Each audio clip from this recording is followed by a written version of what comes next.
اللہ رسول نے ہمیں حکم دیا ہے کہ رمضان میں ہم قیام کریں، یعنی دن میں روزہ رکھیں اور رات کو کھڑے ہوں، قرآن پڑھیں اور سنیں اور اللہ کے حضور قرآن مجید سے مستفید ہونے کا ایک مظہر بن جائیں۔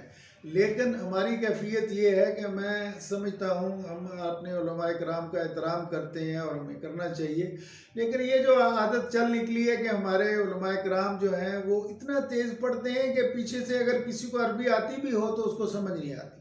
تو قرآن کو یہ میں سمجھتا ہوں بے ادبی ہے کہ اس کو اتنی تیزی سے پڑھا جائے کہ وہ کسی کی سمجھ ہی میں نہ آئے۔ اس لیے قرآن بہت تیزی سے پڑھنا جو ہے وہ خلاف مقاصد شریعت ہے۔ اس لیے قرآن شریف کو تحمل سے پڑھنا چاہیے تاکہ اتنی طریقے سے پڑھے کہ لوگ اس کو سمجھ سکیں کہ کیا پڑھا جا رہا ہے اور وہ اطمینان سے رکوع اور سجود کرے۔ لیکن ہمارے یہاں تو یہ ایسے ایک ٹرین چل پڑتی ہے کہ بس فٹافٹ اتنا بھی پڑھو اور ختم کرو، یہ طریقہ ٹھیک نہیں ہے۔